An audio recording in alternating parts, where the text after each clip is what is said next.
Ang latest sa CMTV Sports. Philippine Aspire Basketball League nagsimula na. Seabird Fitness Gym panalo sa unang laban. Morris Chodoro nagpasiklab sa kanilang unang laban. At mga nanalo sa Game Day 3 ng CBC Season 2.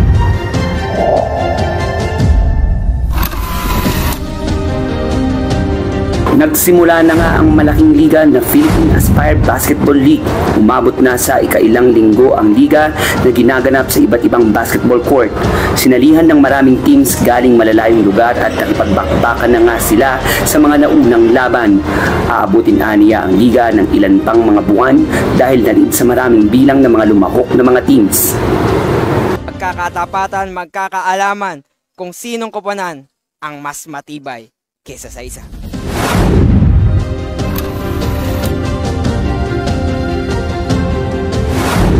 1-0 na ang Seabird Fitness Gym na kinabibilangan ng CMTV Reapers na si Morris Chodoro. Matatanda ang makailang beses umatin ng ensayo si Morris bilang paghahanda sa naturang liga. Depensa at lakas ang nakikitang dahilan at advantage ng Seabird Fitness Gym sa nakaraan nilang laban na siyang tumalo sa kabilang koponan. Excited naman ang team sa kanilang susunod na laban na gaganapin sa mga susunod na buwan.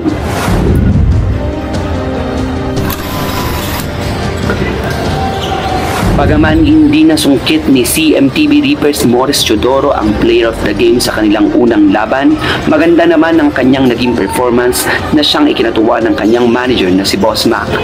Nang tanungin siya kung paano niya inassess ang performance niya ay team effort ang kanilang ikipinanalo. Yung team effort at walang nagsisisiyan at lagi sumusunod sa sistema. At nang tanungin kung ready ba sila sa kanilang susunod na laban, ready naman, sabi nito. Nagpasalamat naman si Morris sa mga sumusuporta sa kanya. Thank you rin po pala sa manager namin na si Lynn Banson, kay coach, sa mga staff po namin, sa papa ko, and sa mga teammates ko.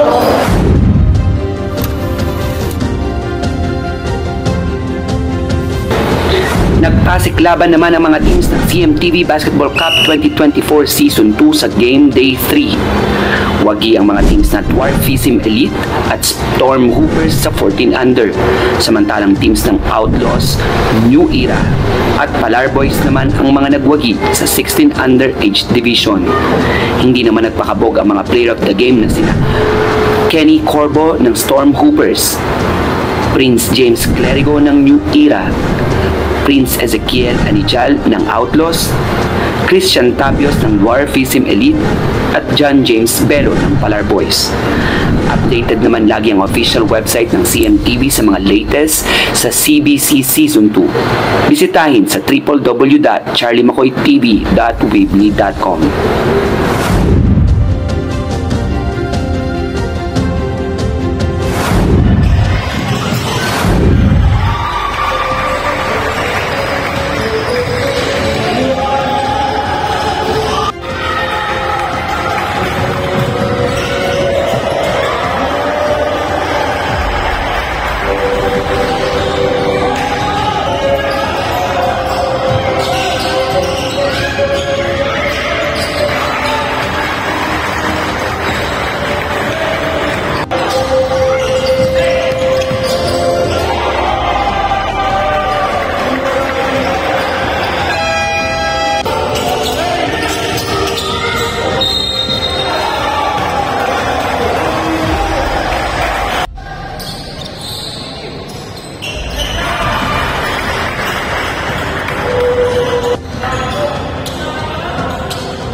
Thank you.